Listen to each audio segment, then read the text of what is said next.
ਸਤਿ ਸ਼੍ਰੀ ਅਕਾਲ ਸਾਰੇ ਦਰਸ਼ਕਾਂ ਦਾ ਖਬਰਾਂ ਦੇ ਇਸ ਬੁਲੇਟਿਨ ਵਿੱਚ ਸਵਾਗਤ ਹੈ। ਮੈਂ ਤੁਹਾਡੇ ਨਾਲ ਅਰਸ਼ਦੀਪ ਤੇ ਖਬਰਾਂ ਵੱਲ ਰੁਕ ਕਰਨ ਤੋਂ ਪਹਿਲਾਂ ਇੱਕ ਨਜ਼ਰ ਖਾਸ ਹੈਡਲਾਈਨਸ ਤੇ।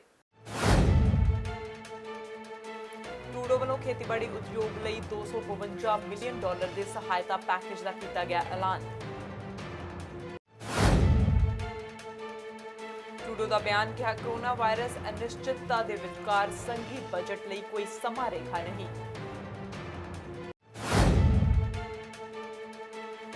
कोरोना वायरस का प्रकोप ओंटारियो विच 387 नवे केस आए सामने, 61 मौतां।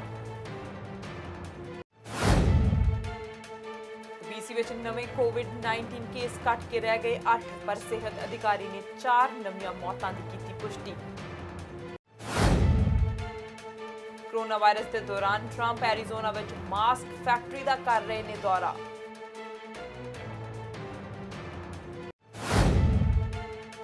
ਆਸਟ੍ਰੇਲੀਅਨ ਪ੍ਰਧਾਨ ਮੰਤਰੀ ਦਾ ਬਿਆਨ ਕਿਹਾ ਕੋਰੋਨਾ ਵਾਇਰਸ ਸੰਭਾਵਿਤ ਤੌਰ ਤੇ ਆਇਆ ਵੂਹਾਨ ਮਾਰਕੀਟ ਵਿੱਚੋਂ। ਹੁਣ ਰੁਕ ਕਰਦੇ ਹਾਂ ਮੁੱਖ ਖਬਰਾਂ ਵੱਲ। ਪ੍ਰਧਾਨ ਮੰਤਰੀ ਜਸਟਿਨ ਟਰੂਡੋ ਵੱਲੋਂ COVID-19 ਮਹਾਮਾਰੀ ਦੇ ਦਰਮਿਆਨ ਕੈਨੇਡਾ ਦੀ ਖੇਤੀਬਾੜੀ ਅਤੇ ਖੁਰਾਕ ਉਦਯੋਗ ਲਈ $252 ਮਿਲੀਅਨ ਸਹਾਇਤਾ ਪੈਕੇਜ ਦੇਣ ਦਾ ਵਾਅਦਾ ਕੀਤਾ ਗਿਆ। ਜਸਟਿਨ ਟਰੂਡੋ ਨੇ ਸੰਬੋਧਨ ਕਰਦਿਆਂ ਕਿਹਾ ਕਿ ਇਸ ਫੰਡ ਤੋਂ $77 ਮਿਲੀਅਨ ਫੂਡ ਪ੍ਰੋਸੈਸਿੰਗ ਵਿੱਚ ਕੰਮ ਕਰਨ ਵਾਲੇ ਕਰਮਚਾਰੀਆਂ ਨੂੰ ਸੁਰੱਖਿਅਤ ਉਪਕਰਨਾਂ ਅਤੇ ਉਹਨਾਂ ਦੀ ਸਿਹਤ ਸੁਰੱਖਿਆ, ਆਪਸੀ ਦੂਰੀ ਨੂੰ ਯਕੀਨੀ ਬਣਾਉਣ ਆਦਿ ਤੇ ਖਰਚ ਕੀਤਾ ਜਾਵੇਗਾ।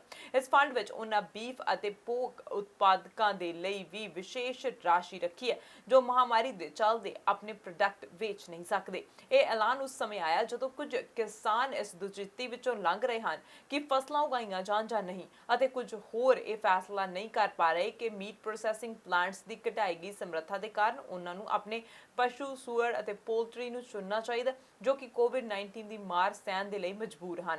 ਕੈਨੇਡੀਅਨ ਫੈਡਰੇਸ਼ਨ ਆਫ ਐਗਰੀਕਲਚਰ ਵੱਲੋਂ ਇਹ ਚੇਤਾਵਨੀ ਵੀ ਦਿੱਤੀ ਗਈ ਸੀ ਕਿ ਕੈਨੇਡਾ ਵਿੱਚ ਫੂਡ ਦੀ ਕਮੀ ਦੂਰ ਕਰਨ ਲਈ ਵਿੱਤੀ ਮਦਦ ਜਲਦ ਤੋਂ ਜਲਦ ਦੇਣੀ ਚਾਹੀਦੀ ਹੈ।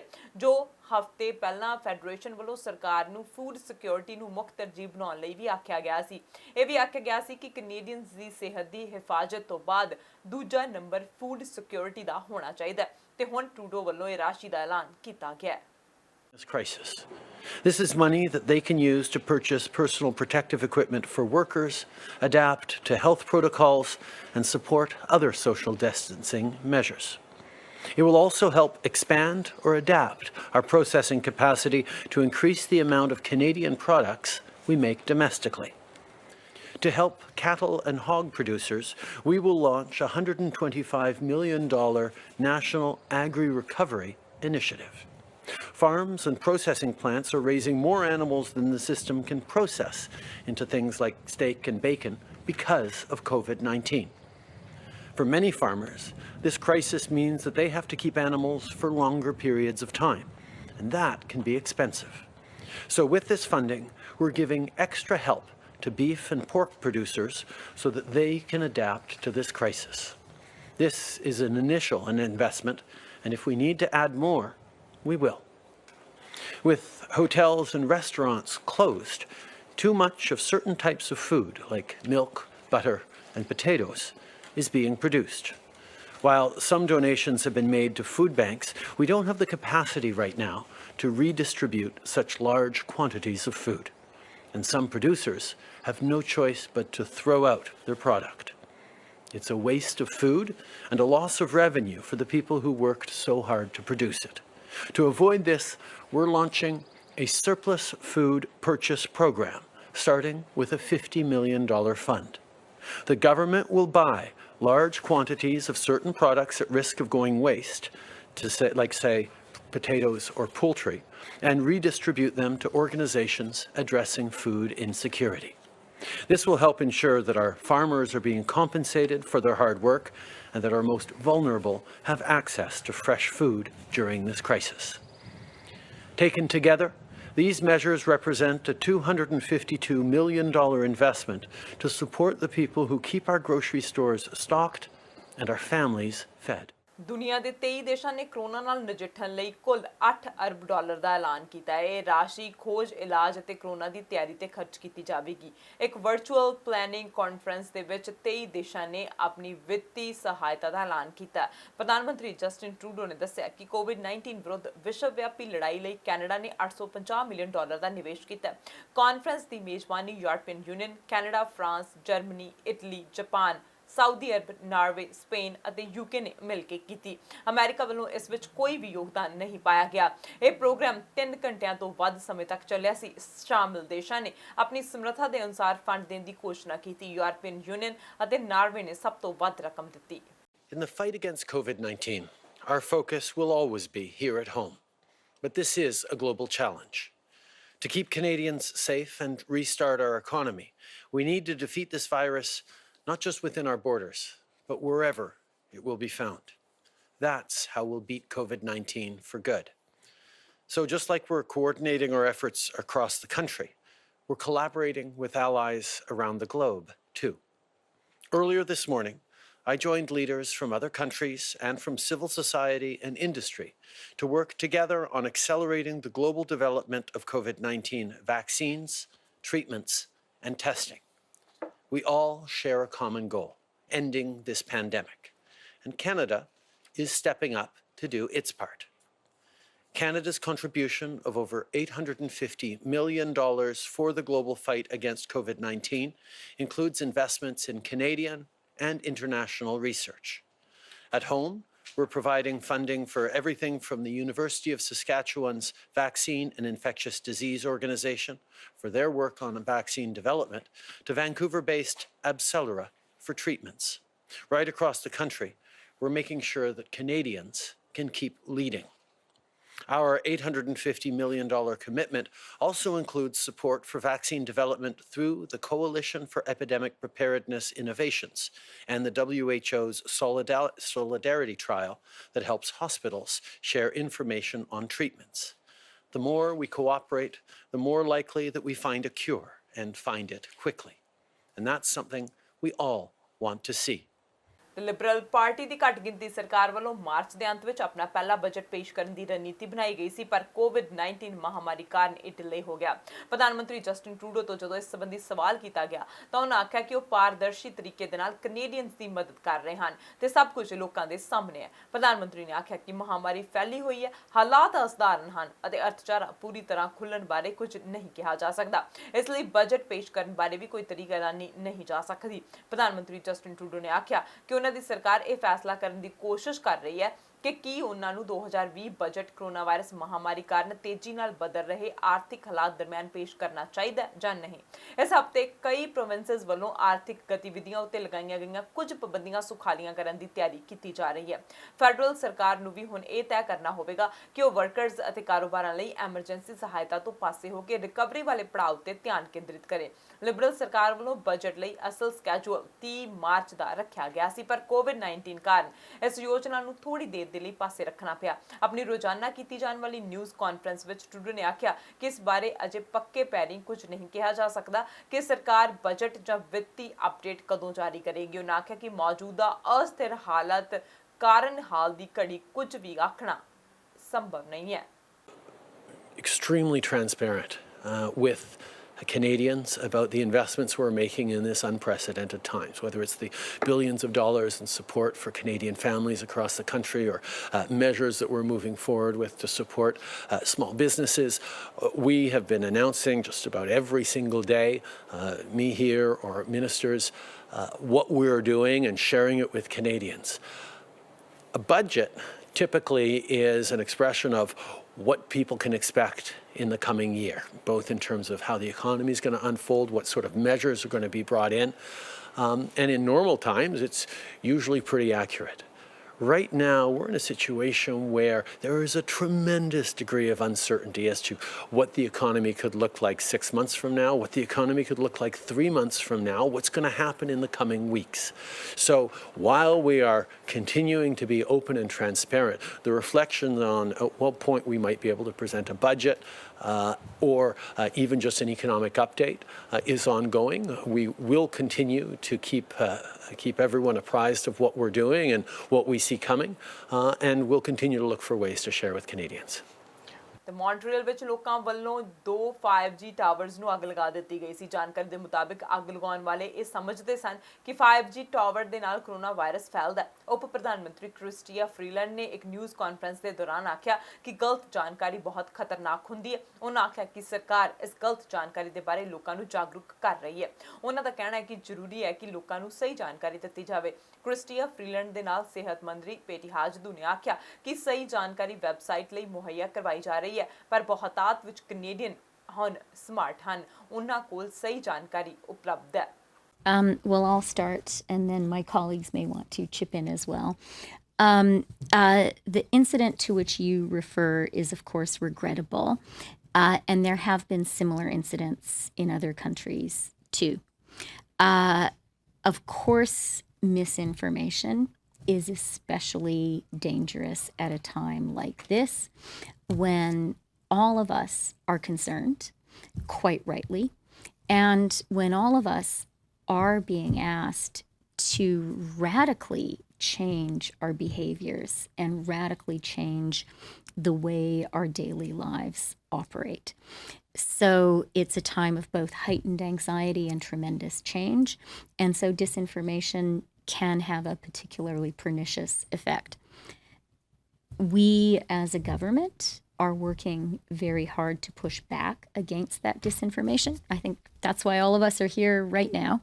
And I would like to really also recognize the very important role the provinces and public health officials in the provinces are playing in that effort. And I do also want to say, I think Canadians have been great. Canadians are really smart. Canadians are really well informed. And while inevitably there are going to be individual moments where people fall prey to disinformation, by and large, I think as a country, people are making really smart decisions, and those smart decisions, those smart, well-informed decisions, are saving lives. I don't know, Patty, Teresa, do you want to add anything? Quickly say that I think it's quite normal during a period of such uncertainty and anxiety to look for answers. I think people want to know, I keep saying this, the question I hear in many different guises is, when will all this be over? You know, how did this happen and when will all this be over? And I think they're questions that, are top of mind for Canadians as they're stuck at home, as their livelihoods have changed, as they're so many mothers that I know parenting and trying to work at the same time, fathers too. The situation has changed tremendously for people, and that uncertainty drives, I think, a quest for knowledge or a quest for understanding. How did we get here and how do we get out? And that's why we've tried so diligently, not just through press conferences, but things like making sure we have the Canada COVID-19 app, that we disseminate information through the website, that we provide transparent information, that when we don't know, we say we don't know. And when we have new information, we present it quickly to the public. There is a whole field of communications called risk communications. Certainly, experts know that it's really important that you are available, for example, that you tell the truth, and that when you don't know the answer, you say you don't know the answer. And so we certainly try to continue to follow those principles so that Canadians can have confidence in our government, but also have confidence in what we keep saying, which is that we will get through this together as a country. The province ਵਿੱਚ COVID-19 ਮਾਮਲੇ ਘਟਣ ਤੋਂ ਬਾਅਦ premier Doug Ford ਵੱਲੋਂ retail stores, parks, ਕਾਟੇਜਸ ਮੁੜ ਖੋਲ੍ਹਣ ਦੀ ਤਿਆਰੀ ਕੀਤੇ ਜਾਣ ਬਾਰੇ ਦੱਸਿਆ ਗਿਆ। ਤਾਂ ਅੰਦਾਜ਼ਾ ਇਹ ਹੈ ਕਿ ਲੋਕਾਂ ਨੂੰ ਹਸਪਤਾਲ ਦਾਖਲ ਕਰਨ ਦਾ ਸਿਲਸਿਲਾ ਘਟਿਆ, ਜਿਸ ਤੋਂ ਹੁਣ ਮਾਮਲਿਆਂ ਦੇ ਵਿੱਚ ਆਈ ਗਿਰਾਵਟ ਦਾ ਪਤਾ ਲੱਗਦਾ ਹੈ। ਇੰਟੈਂਸਿਵ ਕੇਅਰ ਵਿੱਚ ਵੀ ਹੁਣ ਲੋਕ ਘੱਟ ਹਨ, ਹਾਲਾਂਕਿ ਵੈਂਟੀਲੇਟਰਸ ਉੱਤੇ ਰਹਿਣ ਵਾਲੇ ਲੋਕਾਂ ਦੀ ਗਿਣਤੀ ਸਥਿਰ ਹੈ। ਫੋਰਡ ਨੇ ਆਖਿਆ ਕਿ ਜੇ ਮੌਜੂਦਾ ਰੁਝਾਨ ਬਣਿਆ ਰਿਹਾ ਤਾਂ ਓਨਟਾਰੀਓ ਜਲਦ ਹੀ ਓਪਨਿੰਗ ਸ਼ੁਰੂ ਕਰ ਦੇਵੇਗਾ। ਉਹਨਾਂ ਦਾ ਕਹਿਣਾ ਹੈ ਕਿ ਇਸ ਨਾਲ ਸਾਨੂੰ ਪਾਰਕ ਖੋਲ੍ਹਣ ਅਤੇ ਕਰਬਸਾਈਡ ਪਿਕਅਪ ਦੇ ਲਈ ਰੀਟੇਲ ਸਟੋਰ ਖੋਲ੍ਹਣ ਦਾ ਵਿਸ਼ਵਾਸ ਮਿਲਿਆ। ਫੋਰਡ ਨੇ ਆਖਿਆ ਕਿ ਇਸ ਤੋਂ ਸਾਨੂੰ ਪਤਾ ਲੱਗਿਆ ਕਿ ਅਸੀਂ ਸਹੀ ਰਾਹ ਉੱਤੇ ਚੱਲ ਰਹੇ ਹਾਂ। ਉਹਨਾਂ ਆਖਿਆ ਕਿ ਰੀਟੇਲ ਸਟੋਰਸ ਨੂੰ ਖੋਲ੍ਹਣ ਦੀ ਤਿਆਰੀ ਕਰ ਲੈਣੀ ਚਾਹੀਦੀ ਹੈ, ਭਾਵੇਂ 3, 4 ਜਾਂ 2 ਹਫ਼ਤੇ ਦਾ ਸਮਾਂ ਲੱਗੇ। ਮਾਸਕ ਵਗੈਰਾ ਦੇ ਨਾਲ ਤਿਆਰੀ ਰੱਖਣੀ ਚਾਹੀਦੀ ਹੈ। ਪ੍ਰੀਮੀਅਰ ਨੇ ਇਹ ਵੀ ਆਖਿਆ ਕਿ ਮੇ ਦੇ ਲੌਂਗ ਵੀਕਐਂਡ ਦੇ ਸਬੰਧ ਵਿੱਚ ਉਹ ਇਸ ਹਫ਼ਤੇ ਕਾਟੇਜ ਕੰਟਰੀ ਮੇਅਰਸ ਦੇ ਨਾਲ ਵੀ ਗੱਲ ਕਰਨਗੇ। With anything, we talk to the Ministry of Health, we talk to the health table, talk to the Minister of Labor, we talk to the stakeholders, the business sector that they're involved in, and we get their input. Now, there's never a decision that one person makes. I don't make a decision by myself. I always consult with people. We try to give them a few days, but all those businesses were all seasonal businesses, outdoor, gardening and landscaping, or other areas, even the marinas too. So there haven't been a huge issue that I've heard on the retail side, because we really haven't opened up the small retail stores yet. But when we make that announcement, I'll give it the message right now. Retail, start prepping, no matter if it's 3 weeks, 4 weeks, 2 weeks, whenever it is. Start prepping, getting masks ready. So there's the warning right now. It's coming. It's inevitable. The numbers keep going down. We're going to get the economy going based on health and science. I got to keep emphasizing that. Just because we open up these stores, it doesn't mean it's a free-for-all. We still have to follow the protocol of the Chief Medical Officer, and we're going to continue making sure that we take those measures. ਇਸ ਦੇ ਨਾਲ ਰੁਕਦੇ ਹਾਂ commercial break ਦੇ ਲਈ। ਤੁਸੀਂ ਬੈਠੋ ਸਾਡੇ ਨਾਲ।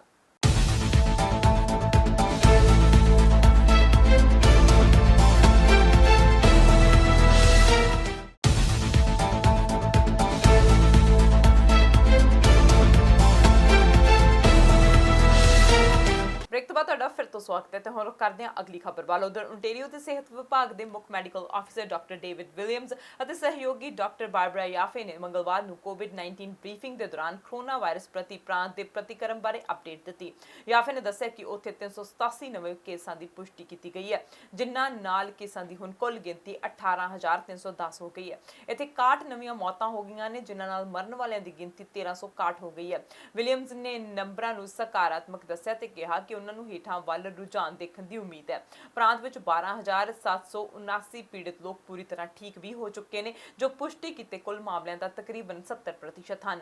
ਵਿਲੀਅਮਸ ਨੂੰ ਪ੍ਰੀਮੀਅਰ ਡਗਫੋਰਡ ਦੁਆਰਾ ਪਿਛਲੇ ਦਿਨੀ ਟੈਸਟ ਨੂੰ ਲੈ ਕੇ ਸਿਹਤ ਦੇ ਕੁਝ ਖੇਤਰੀ ਮੈਡੀਕਲ ਆਫੀਸਰਸ ਦੀ ਆਲੋਚਨਾ ਕਰਦਿਆਂ ਕੀਤੀ ਗਈ ਟਿੱਪਣੀ ਬਾਰੇ ਪੁੱਛਿਆ ਗਿਆ ਸੀ।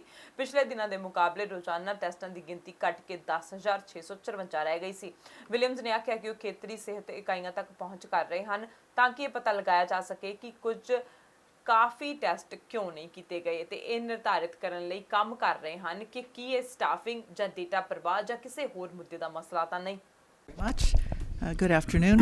So as of 4 p.m.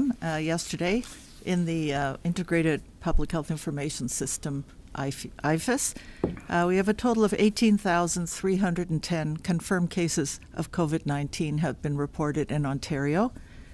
This is an increase of 387 cases from the day before, or 2.2% increase. 57.5% of the cases are in women. 44% are people 60 years of age and over, and just over 60% of the cases are people who reside in the Greater Toronto Area. 15.8%, or 2,892 of the cases, are in healthcare workers. This is a cumulative number, so it doesn't represent those who are currently positive. We continue to see more and more Ontarians recovering from COVID-19, with almost 70% of cases, or 12,779 cases, resolved. Currently, there are a total of 1,043 people in hospital with COVID-19, which is an increase of 59 from yesterday. Of those, 223 are in ICU. It's a slight dip in the number. And of those, 166 are on a ventilator. And tragically, we do continue to see deaths related to COVID-19. To date, 1,361 deaths have been reported, which is an increase of 61 from the previous report. With respect to long-term care homes, the Ministry of Long-Term Care is reporting a total of 175 active outbreaks in long-term care homes. A total of 1,003 deaths have been reported among residents and 3 deaths among staff. With respect to retirement homes, the information from the Ministry of Seniors and Accessibility, which is provided by the Retirement Homes Regulatory Authority, provides data showing 66 retirement homes in outbreak and 147 deaths reported among residents. With respect to laboratory testing, a total of 352,714 tests have been completed in Ontario. In the last 24 hours, 10,640 tests have been 10,654 tests have been completed, and we have just over 6,000 that are currently under investigation. ਤੇ corona ਦੀ ਲੜਾਈ ਵਿੱਚ ਬਹੁਤ ਸਾਰੀਆਂ ਸਮਾਜ ਸੇਵੀ ਸੰਸਥਾਵਾਂ ਕੰਮ ਕਰ ਰਹੀਆਂ ਹਨ। ਅਜਿਹੀ ਇੱਕ ਸੰਸਥਾ ਨਵ ਭਾਟੀਆ ਫਾਊਂਡੇਸ਼ਨ ਉੱਘੇ ਬਿਜ਼ਨਸਮੈਨ ਨਵ ਭਾਟੀਆ ਵੱਲੋਂ ਚਲਾਈ ਜਾਂਦੀ ਇਹ ਸੰਸਥਾ ਅੱਜਕੱਲ੍ਹ GTA ਦੇ ਵੱਖ-ਵੱਖ ਸ਼ਹਿਰਾਂ ਵਿੱਚ ਮੋਬਾਈਲ ਫੂਡ ਵੈਨ ਰਾਹੀਂ ਲੋੜਵੰਦਾਂ ਤੱਕ ਭੋਜਨ ਪਹੁੰਚਾ ਰਹੀ ਹੈ। ਬਰੈਂਪਟਨ ਦੇ ਟੇਬਲ ਲਾਈਟਸ ਵਿਖੇ mayor Patrick Brown, regional councillor Gurpreet Dhillon ਤੇ ਸਿਟੀ ਕਾਉਂਸਲਰ ਹਰਕੀਰਤ ਸਿੰਘ ਦੀ ਹਾਜ਼ਰੀ ਵਿੱਚ ਨਵ ਭਾਟੀਆ ਫਾਊਂਡੇਸ਼ਨ ਵੱਲੋਂ ਫੂਡ ਡੋਨੇਟ ਕੀਤਾ ਗਿਆ। ਹਾਂਜੀ, Nav Bhatia here. Sangeeta Patel here. Sangeeta. I'm here as well. Yeah, this is our second day of work. I'll let you hold it. It's been a very emotional moment for me to be here at the shelter, and what we're doing is trying to help the communities in Mississauga and Brampton and getting some foods and hot meals. And it's amazing how restaurants have really stepped up to help us out and get the meals out there. Already on second day, we've donated 600 meals, hot meals. So it's a good way to get back to the community at a time like this, and when we're trying to flatten the curve, and we know the need is much higher right now. So Nav, thank you. I mean, this truck and everything that's happening it's absolutely incredible. Yes, this truck, we created it so that we can disinfect it every day, and the food is done in a very safe and healthy way from the restaurants directly to the shelters and the hospitals and the frontline workers. Amazing, Sangeeta, thank you. And I believe that after this all is over, the world and the humanity is going to come closer, because this all is bringing us all together. Doesn't matter what religion, what faith, what color, what gender. It's bringing us all together. And thank you to the Peel Police as well. They took us everywhere we needed to get the meals there. So it's been a great moment for both of us too in terms of making this happen. So thank you to everyone, and let's just keep making this happen as we stay in self-isolation. We don't know how long this is going to last. So all your help means. Yes. Just want to say thank you to everybody again. Thank you to the superfan Nav Bhatia. Thank you to Sangeeta Patel for sponsoring this program. Thank you to our councillors, Gurpreet Dhillon, for helping us out. This is an incredible moment to see the community get together collectively, the partnership in supporting NAB's foundation, Sangeeta's support, and the rest of the community coming together. This is really important that we serve the people that need it during this time. So thank you so much for the opportunity to do partnership with you.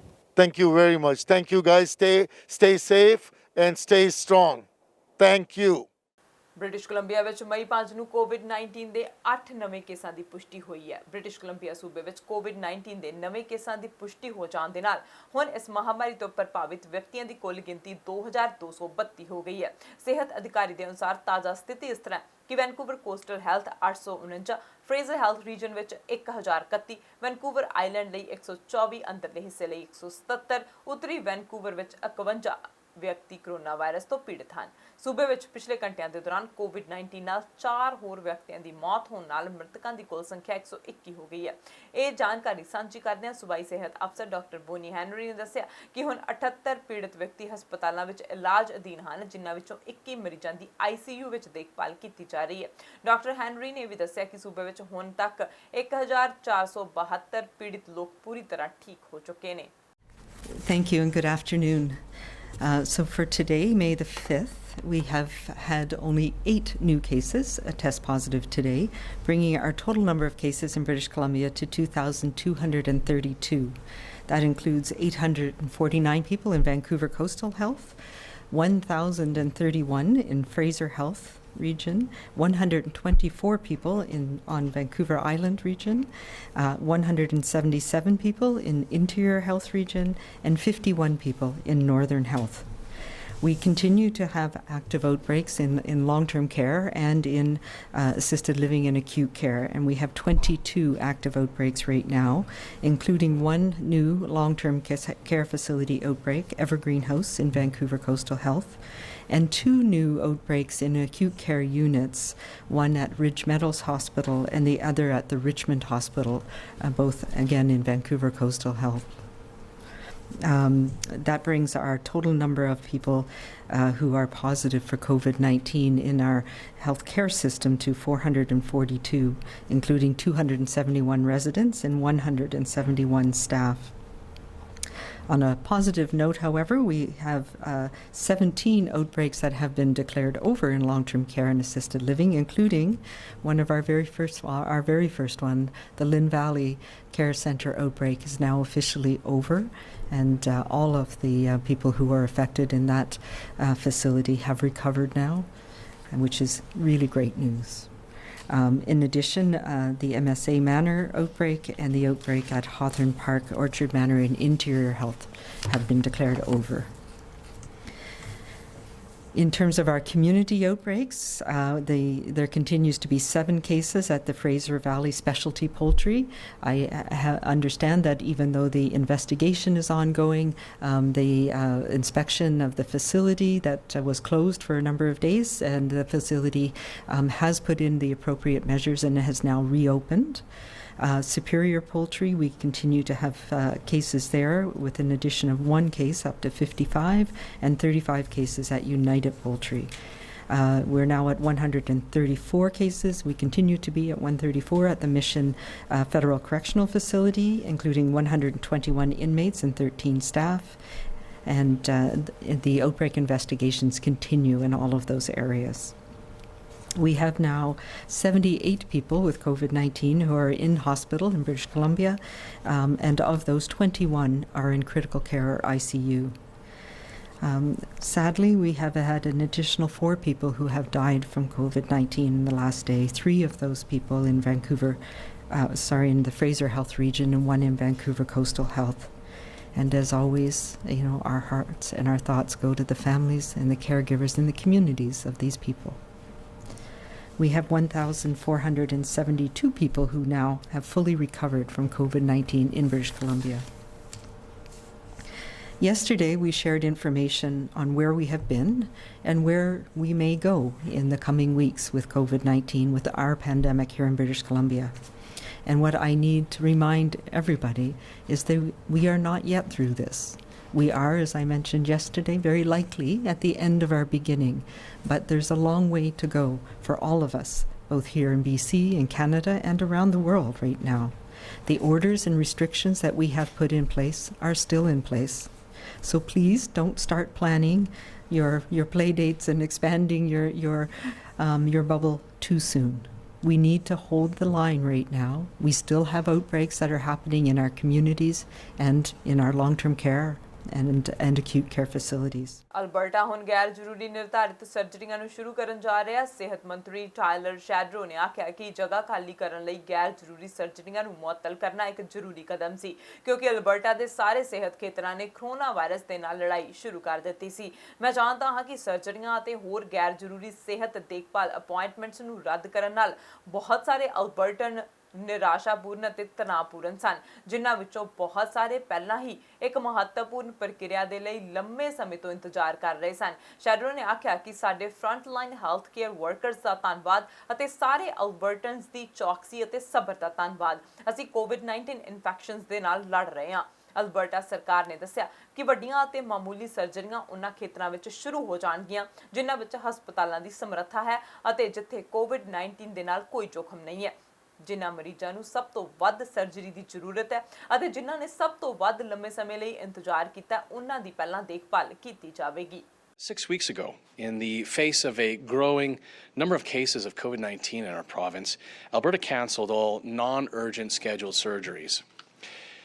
And with cases emerging in all 5 of Alberta's health zones, we needed to free up medical personnel and beds for patients requiring hospital care because of the virus. To curb the spread of COVID-19, we also restricted visits to healthcare providers like chiropractors, psychiatrists, or psychologists, limiting visits only to those in need of urgent or emergency care. These were necessary decisions made with the health of Albertans as our top priority, but they weren't made lightly. I know that cancelling surgeries and other non-urgent healthcare visits caused disappointment and stress for many Albertans, many of whom had been waiting already a long time for an important procedure. And I appreciate your patience And now it's thanks to those measures, thanks to our frontline healthcare workers, and thanks to the vigilance and patience of all Albertans that we are flattening the curve of COVID-19 infections. Alberta has done an excellent job in adhering to public health orders, and I'm pleased to confirm that today, as part of our government's relaunch strategy, that we'll begin to lift the restrictions on non-urgent scheduled surgeries. Starting this morning, AHS is proceeding with a mix of minor and major surgeries based on the determination that the rate of new COVID-19 infections does not present a significant risk to patients or staff or the capacity of the system.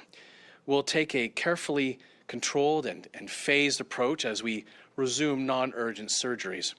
Patients who would be at greater risk if surgery was delayed any further will receive their care first. As we phase in surgeries and other procedures, we'll carefully monitor and evaluate to determine if more procedures can resume, like short-term overnight stays in hospital, for example. If our evaluation determines that there's too much at risk, we'll take a step back if we need to, because the safety of patients, the safety of healthcare providers, and the safety of all Albertans remains our highest priority. And as I said, priority will go to those patients who are at the highest risk by any further delays in surgery. In addition, independent allied health professionals, so this includes chiropractors, psychologists, physiotherapists, and other regulated professionals, will be permitted to resume operations. Our government is working with the professional colleges of these professions to develop guidelines for their members who choose to restart their services. This includes physical distancing, patient screening, care of patients with COVID-19, use of PPE or personal protective equipment, and as well cleaning procedures. The decision to reopen a clinic remains with the operator, as does the responsibility to determine their ability to keep themselves and their patients and their staff safe. In every aspect of Alberta's phased relaunch strategy, and every aspect of that strategy puts the health of Albertans at the forefront. Thanks to the measures of our government, as well as AHS, have taken, that AHS and our government have taken, and the hard work and dedication of our frontline healthcare workers, our healthcare system continues to be ready for the virus's peak. The health of patients and healthcare providers remains our priority. We will rely on our healthcare providers to make responsible decisions as we move forward with resuming non-urgent surgeries. Together we'll move forward, get patients the care that they need, protect vulnerable Albertans, and get back to work and enjoying life in this beautiful province one step at a time. America ਵਿੱਚ corona virus ਮਹਾਮਾਰੀ ਨਾਲ ਨਜਿੱਠਣ ਵਿੱਚ ਲੱਗੇ ਰਾਸ਼ਟਰਪਤੀ Donald Trump ਪਿਛਲੇ 2 ਮਹੀਨਿਆਂ ਵਿੱਚ ਮੁਸ਼ਕਿਲ ਹੀ ਵਾਈਟ ਹਾਊਸ ਤੋਂ ਬਾਹਰ ਗਏ, ਪਰ ਹੁਣ ਉਹਨਾਂ ਦੀਆਂ ਨਿਯਮਿਤ ਯਾਤਰਾਵਾਂ ਅਤੇ ਦੌਰੇ ਮੁੜ ਤੋਂ ਸ਼ੁਰੂ ਹੋ ਜਾ ਰਹੇ ਨੇ। ਮੰਗਲਵਾਰ ਨੂੰ ਟਰੰਪ N95 ਮਾਸਕ ਦਾ ਉਤਪਾਦਨ ਕਰਨ ਵਾਲੀ ਇੱਕ ਫੈਕਟਰੀ ਦਾ ਦੌਰਾ ਕਰਨ ਲਈ ਐਰੀਜ਼ੋਨਾ ਦੀ ਯਾਤਰਾ ਤੇ ਆਏ। ਰਾਸ਼ਟਰਪਤੀ ਦੇ ਮੁਤਾਬਕ ਇਸ ਦੇ ਨਾਲ ਉਹਨਾਂ ਦੀਆਂ ਹੋਰ ਨਿਯਮਿਤ ਯਾਤਰਾ ਦੀ ਵਾਪਸੀ ਵੀ ਹੋ ਰਹੀ ਹੈ। ਉਹਨਾਂ ਦੇ ਨਾਲ ਵਾਈਟ ਹਾਊਸ ਰੱਖਿਆ ਵਿਭਾਗ, ਖੂਫੀਆ ਸੇਵਾ ਤੇ ਹੋਰ ਵਿਭਾਗਾਂ ਦੇ ਕਰਮੀ ਵੀ ਸ਼ਾਮਲ ਸਨ, ਜਿਹੜੇ ਸਲਾਹਕਾਰ ਮੰਡਲੀ ਦਾ ਹਿੱਸਾ ਸਨ। ਟਰੰਪ ਨੇ ਆਖਿਆ ਕਿ ਮੰਗਲਵਾਰ ਦੀ ਇਸ ਯਾਤਰਾ ਤੋਂ ਇਲਾਵਾ ਉਹ ਜਲਦ ਹੀ ਓਹਾਇਓ, ਜੂਨ ਵਿੱਚ ਨਿਊਯਾਰਕ ਅਤੇ ਜੁਲਾਈ ਵਿੱਚ ਸਾਊਥ ਡਕੋਟਾ ਜਾਣਗੇ। ਟਰੰਪ ਨੇ ਆਪਣੀ ਯਾਤਰਾ ਦੇ ਬਾਰੇ ਵਿੱਚ ਆਖਿਆ ਕਿ ਮੈਂ ਲੰਮੇ ਸਮੇਂ ਤੋਂ ਵਾਈਟ ਹਾਊਸ ਵਿੱਚ ਹੀ ਰਿਹਾ, ਮੈਨੂੰ ਜਿੰਨਾ ਚਿਰ ਲੱਗੇਗਾ ਮੈਂ ਬਾਹਰ ਜਾਣਾ ਚਾਹਾਂਗਾ। ਟਰੰਪ ਨੇ ਆਖਿਆ ਕਿ ਇਸ ਵਿਜ਼ਿਟ ਦੇ ਦੌਰਾਨ ਜੇਕਰ ਉਹਨਾਂ ਨੂੰ ਲੋੜ ਪਈ ਤਾਂ ਉਹ ਮਾਸਕ ਵੀ ਪਾ ਸਕਦੇ ਹਨ, ਜੇ ਉੱਥੇ ਮਾਸਕ ਪਾਉਣੇ ਲਾਜ਼ਮੀ ਹੋਏ ਜਾਂ ਉੱਥੇ ਮਾਸਕ ਉਪਲਬਧ ਹੋਏ। ਤਾਂ ਅੰਦਾਜ਼ਾ ਹੀ ਹੈ ਕਿ ਕੋਰੋਨਾ ਵਾਇਰਸ ਦਾ ਕਹਿਰ ਪੂਰੀ ਦੁਨੀਆ ਵਿੱਚ ਫੈਲਿਆ ਹੋਇਆ, ਪਰ ਇਸ ਦਾ ਸਭ ਤੋਂ ਜ਼ਿਆਦਾ ਪ੍ਰਭਾਵ ਅਮਰੀਕਾ ਵਿੱਚ ਦੇਖਣ ਨੂੰ ਮਿਲ ਰਿਹਾ, ਜਿਸ ਕਾਰਨ ਉੱਥੇ 12 ਲੱਖ ਤੋਂ ਜ਼ਿਆਦਾ ਕੋਰੋਨਾ ਦੇ ਮਾਮਲੇ ਸਾਹਮਣੇ ਆ ਚੁੱਕੇ ਨੇ, ਜਿਨ੍ਹਾਂ ਵਿੱਚੋਂ 71,000 ਤੋਂ ਜ਼ਿਆਦਾ ਲੋਕਾਂ ਦੀ ਮੌਤ ਹੋ ਚੁੱਕੀ ਹੈ ਅਤੇ ਕਈ ਲੋਕਾਂ ਨੇ ਰਿਕਵਰ ਵੀ ਕੀਤਾ। I think it's a mask facility, right? If it's a mask facility, I will, yeah. I don't know if it's a mask facility, but we're going to see Honeywell. They have done an incredible job on many fronts. And so I'm going to pay my respects to a great company and a great state, the state of Arizona. They make N95, yeah. And they do, and they make them good. They don't make the ones that don't work, like we got sent from certain other countries. No, like other people got sent from other countries. We're making massive numbers of masks. We're making our ventilators. We have the best testing anywhere in the world, not even close. The antibody test, you see what's going on with that? That's going to be something that look, we have so much testing. I don't think you need that kind of testing and that much testing, but some people disagree with me and some people agree with me. But we have the greatest testing in the world and we have the most testing. America ਦੇ ਖਜ਼ਾਨਾ ਵਿਭਾਗ ਨੇ ਆਖਿਆ ਕਿ corona virus global ਮਹਾਮਾਰੀ ਦੇ ਨਾਲ ਨਜਿੱਠਣ ਲਈ ਅਪ੍ਰੈਲ ਜੂਨ ਤੇ ਮਾਹੀ ਦੇ ਦੌਰਾਨ ਕਰੀਬ 3000 ਅਰਬ ਡਾਲਰ ਦਾ ਕਰਜ਼ਾ ਲੈਣ ਦੀ ਯੋਜਨਾ ਬਣਾ ਰਹੇ ਨੇ। ਇੱਕ ਖਬਰ ਦੇ ਮੁਤਾਬਿਕ ਇਹ 2008 ਦੇ ਵਿੱਤੀ ਸੰਕਟ ਦੇ ਸਿਖਰ ਤੇ ਪਹੁੰਚਣ ਦੇ ਦੌਰਾਨ ਲਏ ਗਏ ਕਰਜ਼ ਦੇ ਨਾਲੋਂ 5 ਗੁਣਾ ਜ਼ਿਆਦਾ ਹੈ। ਇੱਕ ਅਧਿਕਾਰਿਕ ਬਿਆਨ ਵਿੱਚ ਦੱਸਿਆ ਗਿਆ ਕਿ ਅਪ੍ਰੈਲ ਜੂਨ ਤੇ ਮਾਹੀ ਦੇ ਦੌਰਾਨ ਅਮਰੀਕਾ ਖਜ਼ਾਨਾ ਵਿਭਾਗ 2.9 ਅਰਬ ਡਾਲਰ ਦੇ ਬਾਂਡ ਵਿੱਚੋਂ ਇਹ ਰਾਸ਼ੀ ਇਕੱਠੀ ਕਰ ਲਵੇਗਾ। ਇਹ ਕਰਜ਼ ਇਹ ਮੰਨ ਕੇ ਲਿਆ ਜਾਵੇਗਾ ਕਿ 800 ਅਰਬ ਡਾਲਰ ਦੀ ਬਾਕੀ ਨਕਦੀ ਜੂਨ ਦੇ ਅਖੀਰ ਤੱਕ ਖਤਮ ਹੋ ਜਾਵੇਗੀ। ਇਸ ਵਿੱਚ ਕਿਹਾ ਗਿਆ ਕਿ ਨਿੱਜੀ ਨਿਯੋਜਨ ਦੇ ਆਧਾਰ ਤੇ ਬਿਆਨ ਵੇਚ ਕੇ ਕਰਜ਼ ਲਈ ਜਾਣ ਵਾਲੀ ਇਹ ਰਾਸ਼ੀ COVID-19 ਪ੍ਰਕੋਪ ਦੇ ਅਸਰ ਦੇ ਕਾਰਨ ਜਿਸ ਵਿੱਚ ਵਿਅਕਤੀਆਂ ਅਤੇ ਕਾਰੋਬਾਰਾਂ ਨੂੰ ਮਦਦ ਦੇਣ ਦੇ ਲਈ ਨਵੇਂ ਕਾਨੂੰਨ ਵਿੱਚ ਆਉਣ ਵਾਲਾ ਖਰਚ ਕਰਜ਼ੇ ਦੀ ਰਾਸ਼ੀ ਵਿੱਚ ਤਬਦੀਲੀ ਅਤੇ ਜੂਨ ਦੇ ਅਖੀਰ ਵਿੱਚ ਵਿੱਤੀ ਨਕਦ ਬਕਾਏ ਵਿੱਚ ਵਾਧੇ ਦਾ ਅਨੁਮਾਨ ਸ਼ਾਮਿਲ ਹੈ। ਅਮਰੀਕੀ ਖਜ਼ਾਨਾ ਵਿਭਾਗ ਨੇ ਆਖਿਆ ਕਿ ਕਰਜ਼ ਇਸ ਸਾਲ ਫਰਵਰੀ ਵਿੱਚ ਘੋਸ਼ਿਤ ਰਾਸ਼ੀ ਨਾਲੋਂ 3055 ਅਰਬ ਡਾਲਰ ਜ਼ਿਆਦਾ ਹੈ। ਇਸਨੇ ਦੱਸਿਆ ਕਿ ਪਹਿਲੀ ਤਿਮਾਹੀ ਦੇ ਦੌਰਾਨ ਖਜ਼ਾਨੇ ਨੇ 477 ਅਰਬ ਡਾਲਰ ਦੇ ਬਿਆਨ ਵੇਚ ਕੇ ਕਰਜ਼ ਲਿਆ ਸੀ ਅਤੇ ਤਿਮਾਹੀ 515 ਅਰਬ ਡਾਲਰ ਦੇ ਬਾਕੀ ਨਕਦੀ ਦੇ ਨਾਲ ਖਤਮ ਹੋਈ ਸੀ। ਇਸ ਨਾਲ ਰੁਕਦੇ ਹਾਂ ਕਮਰਸ਼ੀਅਲ ਬ੍ਰੇਕ ਦੇ ਲਈ, ਤੁਸੀਂ ਬਣੋ ਸਾਡੇ ਨਾਲ।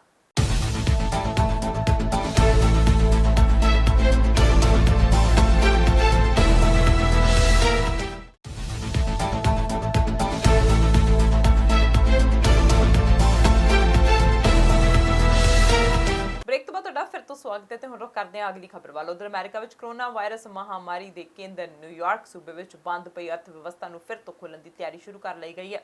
गवर्नर एंड्रू कोमो ने पड़ाववार तरीके दे नाल लॉकडाउन विच ढिल दे के अर्थव्यवस्था खोलण दी योजना दा फ्रेमवर्क तैयार कीता है। उन्होंने कहा कि हमेशा लई सब कुछ बंद रखना स्थाई नहीं है।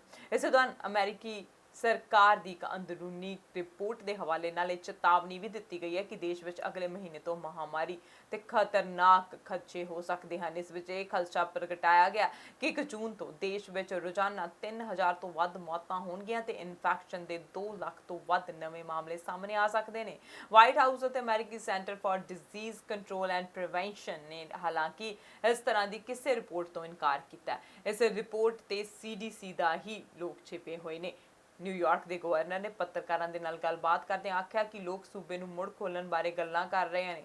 तुसीं कुछ समय लई सब कुछ बंद रख सकते हो, खुद नूं घर विच कैद रख सकते हो, पर तुसीं हमेशा दे लई इस तरह नहीं कर सकते। इन्फैक्शन के नवे मामलों की दर ते जांच की समर्था के आधार पर सूबियां दे वख-वख हिस्सियां विच सनअत कारोबार बहाल करन दा फैसला लिया जाएगा। पहला उन्हां कारोबारां नूं खोलिया जाएगा जिन्हां नूं सब तो वध जरूरी मन्निया जाएगा। इस तहत पहला निर्माण ते उत्पादन खेत्रां दे नाल ही कुछ परचून स्टोर भी खोले जाणगे। सूबे विच 15 मई तक लोकां लई घर विच रहन अते गैर जरूरी कारोबार बंद रखण दा हुक्म है। The total number of hospitalizations is down. You see that curve coming down. You see that mountain that we went up.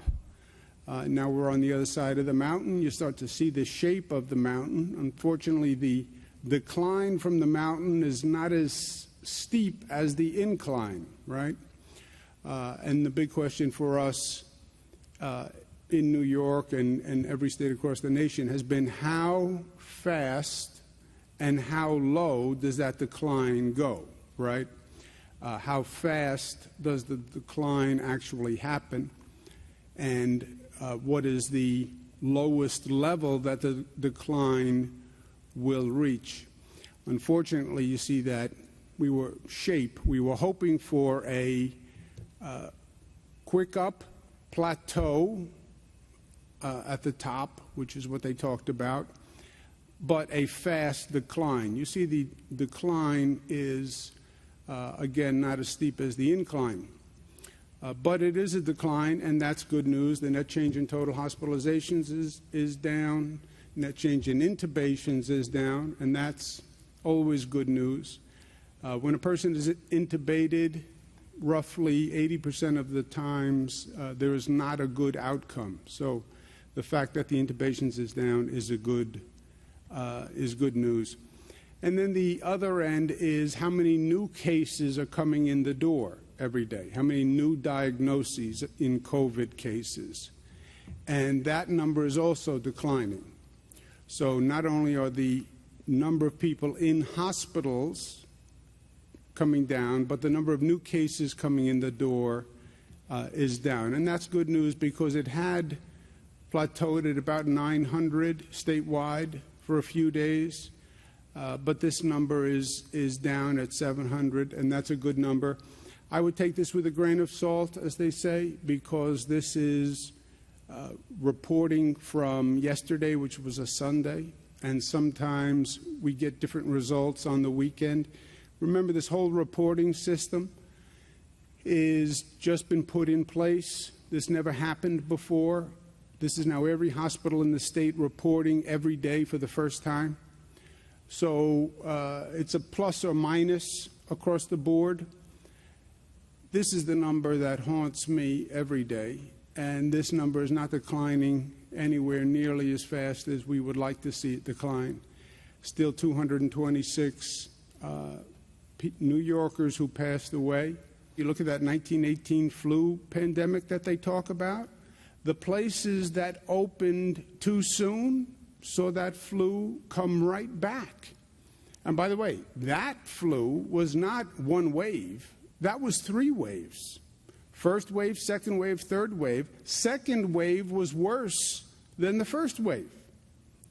And you see, watch the other countries that went through this before us, right? We're not the first one down the chute. There were other countries that went down before us. You see, they wanted to reopen also. They were feeling the pressure on reopening. And you study those cases and you see that you reopen too soon or you reopen unintelligently, and you can then have an immediate backlash. This state has different regions which are in much different situations than other regions in the state. And rather than wait for the whole state to be ready, reopen on a regional basis.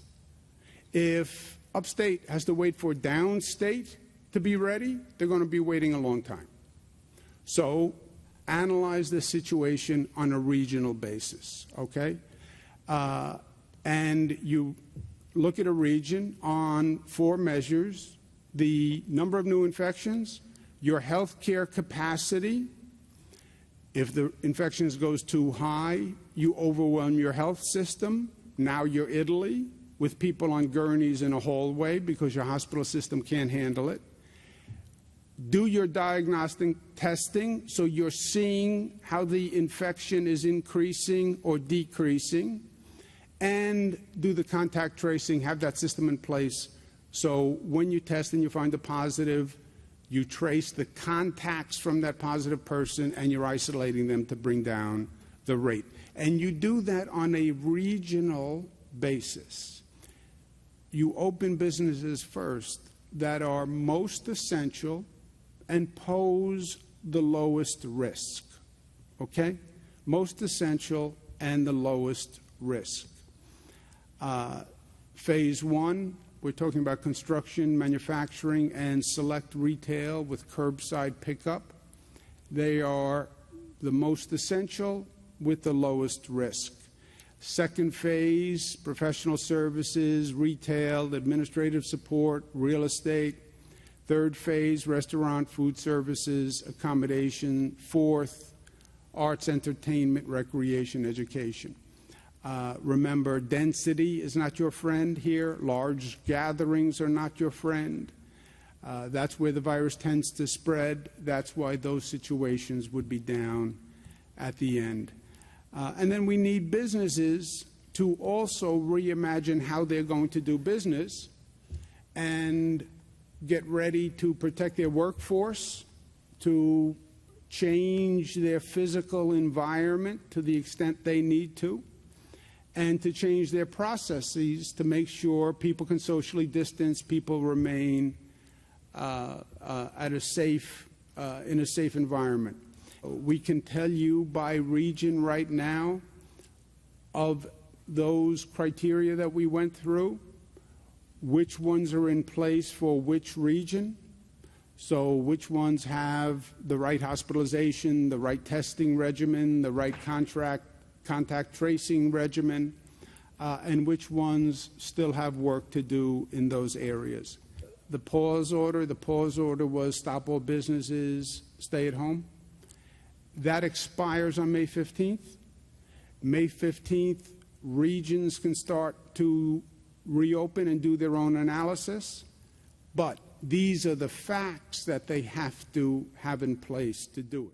ਤੇ ਉਧਰ ਰੂਸ ਨੇ ਦੂਜੇ ਵਿਸ਼ਵ ਯੁੱਧ ਦੀ ਜਿੱਤ ਤੋਂ ਬਾਅਦ 75ਵੀਂ ਵਰ੍ਹੇਗੰਢ ਮੌਕੇ ਉੱਤਰੀ ਕੋਰੀਆ ਦੇ ਨੇਤਾ ਕਿਮ ਜੋਂਗ ਉਨ ਨੂੰ ਪਦਕ ਦੇ ਨਾਲ ਸਨਮਾਨਿਤ ਕੀਤਾ। ਪਿਓਂਗਚਾਂਗ ਵਿੱਚ ਰੂਸੀ ਦੂਤਘਰ ਨੇ ਮੰਗਲਵਾਰ ਨੂੰ ਇਸ ਦੀ ਜਾਣਕਾਰੀ ਦਿੱਤੀ ਹੈ। ਕਿਮ ਨੂੰ ਇਹ ਸਨਮਾਨ ਯੁੱਧ ਦੇ ਦੌਰਾਨ ਉੱਤਰ ਕੋਰੀਆ ਵਿੱਚ ਸੋਵੀਅਤ ਸੰਘ ਦੇ ਮਾਰੇ ਗਏ ਫੌਜੀਆਂ ਦੀਆਂ ਯਾਦਾਂ ਸਾਂਭ ਕੇ ਰੱਖਣ ਲਈ ਦਿੱਤਾ ਗਿਆ ਸੀ। ਦੂਤਾਵਾਸ ਵੱਲੋਂ ਜਾਰੀ ਬਿਆਨ ਵਿੱਚ ਰੂਸੀ ਰਾਸ਼ਟਰਪਤੀ ਵਲਾਦੀਮੀਰ ਪੁਤਿਨ ਦੇ ਦਫ਼ਤਰ ਦੇ ਆਦੇਸ਼ ਦੇ ਮੁਤਾਬਿਕ ਦੂਜੇ ਵਿਸ਼ਵ ਯੁੱਧ ਵਿੱਚ ਜਿੱਤ ਦੀ 75ਵੀਂ ਵਰ੍ਹੇਗੰਢ ਦੇ ਮੌਕੇ ਉੱਤਰ ਕੋਰੀਆਈ ਸੂਬਾ ਪ੍ਰੀਸ਼ਦ ਦੇ ਪ੍ਰਧਾਨ ਕਿਮ ਉਹਨੂੰ ਪਦਕ ਦੇ ਨਾਲ ਸਨਮਾਨਿਤ ਕੀਤਾ ਗਿਆ ਸੀ। ਤਾਂ ਦੱਸ ਦਈਏ ਕਿ ਯੁੱਧ ਦੇ ਦੌਰਾਨ ਮਾਰੇ ਗਏ ਸੋਵੀਅਤ ਸੰਘ ਦੇ ਫੌਜੀਆਂ ਨੂੰ ਉੱਤਰ ਕੋਰੀਆ ਦੀ ਜ਼ਮੀਨ ਵਿੱਚ ਦਫਨਾਇਆ ਗਿਆ ਸੀ। ਉੱਤਰ ਕੋਰੀਆ ਨੇ ਅੱਜ ਤੱਕ ਉਹਨਾਂ ਫੌਜੀਆਂ ਦੀਆਂ ਯਾਦਾਂ ਨੂੰ ਸਾਂਭ ਕੇ ਰੱਖਿਆ। ਉੱਤਰ ਕੋਰੀਆ ਵਿੱਚ ਰੂਸੀ ਰਾਜਦੂਤ ਅਲੈਗਜ਼ੈਂਡਰ ਨੇ ਮੰਗਲਵਾਰ ਨੂੰ ਰਾਜਧਾਨੀ ਪਿਓਂਗਚਾਂਗ ਦੇ ਵਿੱਚ ਇੱਕ ਸਮਾਰੋਹ ਵਿੱਚ ਵਿਦੇਸ਼ ਮੰਤਰੀ ਰੀ ਯੋਂਗ ਹੋ ਨੂੰ ਇਹ ਪਦਕ ਦੇ ਕੇ ਸਨਮਾਨਿਤ ਕੀਤਾ। ਦੋਹਾਂ ਨੇ ਆਪਸੀ ਸਹਿਯੋਗ ਨੂੰ ਹੋਰ ਜ਼ਿਆਦਾ ਮਜ਼ਬੂਤ ਕਰਨ ਤੇ ਵੀ ਸਹਿਮਤੀ ਜ਼ਾਹਰ ਕੀਤੀ ਹੈ। ਆਸਟ੍ਰੇਲੀਆ ਦੇ ਪ੍ਰਧਾਨ ਮੰਤਰੀ ਸਕਾਟ ਮੋਰਿਸਨ ਦਾ ਕਹਿਣਾ ਹੈ ਕਿ COVID-19 ਵਿਸ਼ਾਣੂ ਸ਼ਾਇਦ ਵੁਹਾਨ ਵਿੱਚ ਜੰਗਲੀ ਮਾਰਕੀਟ ਤੋਂ ਹੀ ਆਇਆ। ਆਸਟ੍ਰੇਲੀਆ ਦੇ ਪ੍ਰਧਾਨ ਮੰਤਰੀ ਸਕਾਟ ਮੋਰਿਸਨ ਨੇ ਕੋਰੋਨਾ ਵਾਇਰਸ ਦੇ ਪ੍ਰਕੋਪ ਦੀ ਵਿਸ਼ਵ ਵਿਆਪੀ ਜਾਂਚ ਦੀ ਮੰਗ ਕਰਦਿਆਂ ਬੀਜਿੰਗ ਤੇ ਨਾਰਾਜ਼ਗੀ ਵੀ ਜ਼ਾਹਰ ਕੀਤੀ ਹੈ ਕਿ ਉਸ ਕੋਲ ਇਸ ਗੱਲ ਦਾ ਕੋਈ ਸਬੂਤ ਨਹੀਂ ਹੈ ਕਿ ਬਿਮਾਰੀ ਦੀ ਸ਼ੁਰੂਆਤ ਚੀਨੀ ਸ਼ਹਿਰ ਵੁਹਾਨ ਦੀ ਪ੍ਰਯੋਗਸ਼ਾਲਾ ਤੋਂ ਹੋਈ ਸੀ ਜਾਂ ਨਹੀਂ। ਮੋਰਿਸਨ ਨੇ ਆਖਿਆ ਕਿ ਆਸਟ੍ਰੇਲੀਆ ਕੋਲ ਇਸ ਸਿਧਾਂਤ ਦਾ ਸਮਰਥਨ ਕਰਨ ਲਈ ਕੋਈ ਜਾਣਕਾਰੀ ਨਹੀਂ ਹੈ ਕਿ ਇਹ ਮਾਰਕੀਟ ਤੋਂ ਹੀ ਸ਼ੁਰੂ ਹੋਇਆ ਜਾਂ ਪ੍ਰਯੋਗਸ਼ਾਲਾ ਤੋਂ। ਕਿਹਾ ਕਿ ਉਲਝਣ ਹੈ ਕਿ ਇਹ ਪ੍ਰਕੋਪ ਕਿਵੇਂ ਸ਼ੁਰੂ ਹੋਇਆ ਤੇ ਫਿਰ ਪੂਰੀ ਦੁਨੀਆ ਵਿੱਚ ਤੇਜ਼ੀ ਨਾਲ ਫੈਲਿਆ। And I've already made comments on this matter, and there's been no change to the Australian position on this, and which was to say that we can't rule out any of these arrangements. That's what I said the other day. But the most likely has been in a wildlife wet market, and that wildlife wet market is an important definition of what we're talking about here. There are wet markets and there are wildlife wet markets. They're two different types of things. And that is the most likely outcome. But what's really important is that we have a proper review, an independent review, which looks into the sources of these things in a transparent way so we can learn the lessons to ensure that were there to be a virus of pandemic potential that would originate anywhere else in the world, we can learn the lessons from that, and that's what Australia is focused on, and I've written to all the G20 leaders to that end.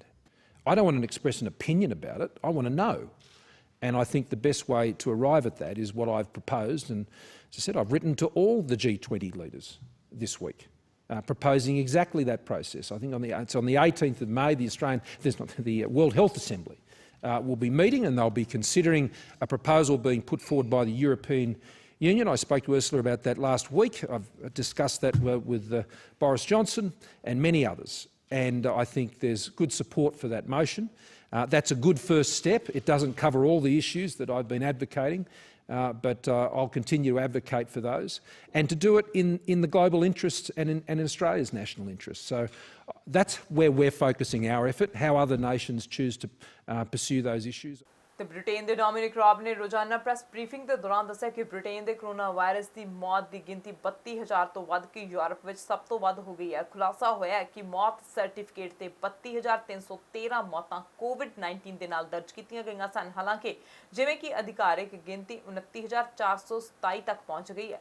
ਸਰਕਾਰ ਨੇ ਮੌਤ ਦੀ ਦਰ ਕਾਰਨ ਅੰਤਰਰਾਸ਼ਟਰੀ ਤੁਲਨਾਵਾਂ ਨੂੰ ਰੱਦ ਕਰ ਦਿੱਤਾ ਤੇ ਨਾਲ ਹੀ ਇਸ ਗੱਲ ਵਿੱਚ ਵੀ ਅੰਤਰ ਪਾਇਆ ਕਿ ਵਿਅਕਤੀਗਤ ਦੇਸ਼ ਕਿਵੇਂ ਅਤੇ ਕਿਹੜੇ ਹਿਸਾਬ ਦੇ ਨਾਲ ਅੰਕੜੇ ਇਕੱਤਰ ਕਰਦੇ ਹਨ, ਕਿਵੇਂ ਮਾਪਦੇ ਹਨ, ਇਹ ਇਸ ਤੇ ਨਿਰਭਰ ਕਰਦਾ ਹੈ।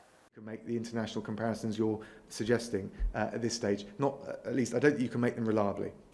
29,427 lives lost is a massive tragedy, something in this country on this scale, in this way that we've never seen before. I don't think we'll get a real verdict on how well countries have done until the pandemic is over, and particularly until we've got comprehensive international data on all-cause mortality. But I think there's 2 points that I'd make about the way the UK has approached things. There are different ways of counting deaths. As we know, we've had that debate in this country. We now publish data that includes all deaths in all settings.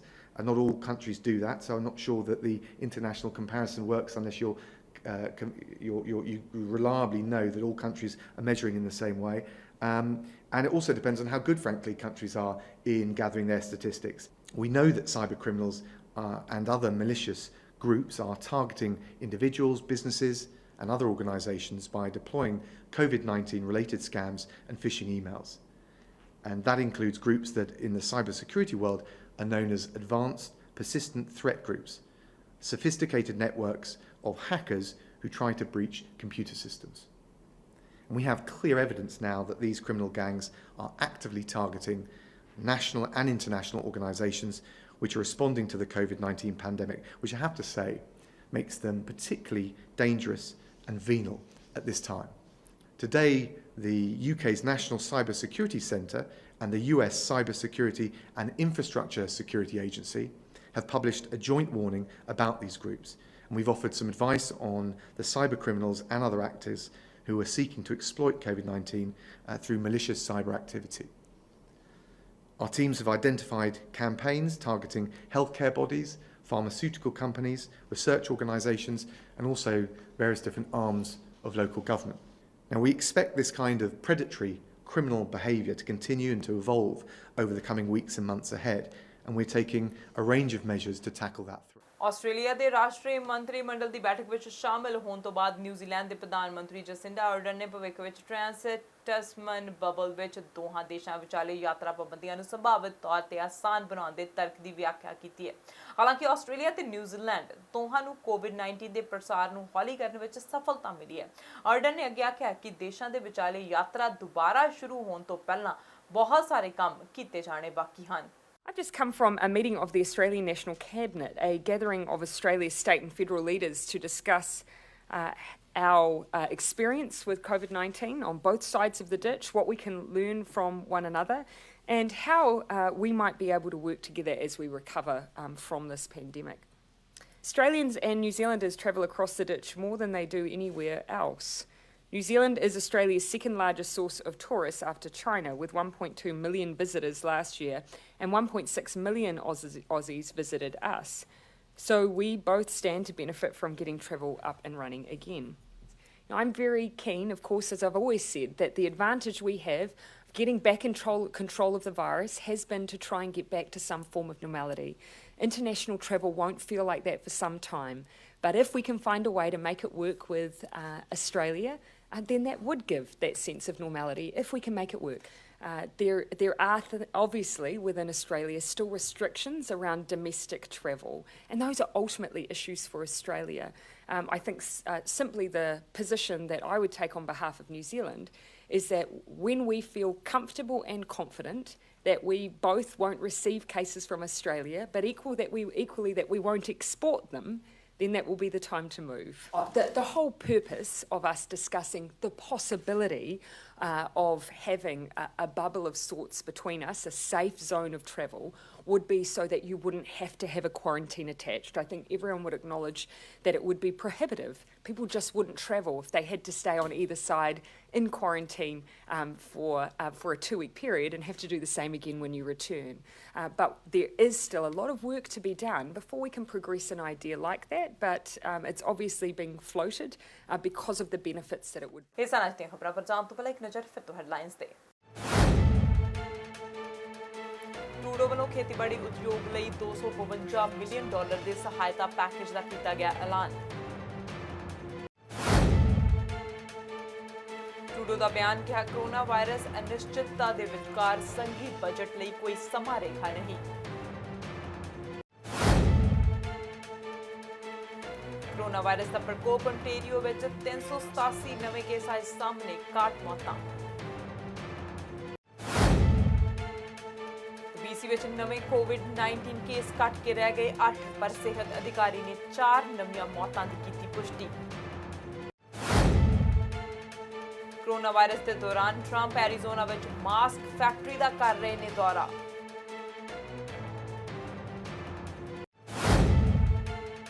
Australian ਪ੍ਰਧਾਨ ਮੰਤਰੀ ਦਾ ਬਿਆਨ ਕਿਹਾ corona virus ਸੰਭਾਵਿਤ ਤੌਰ ਤੇ ਆਇਆ Wuhan market ਵਿੱਚੋਂ।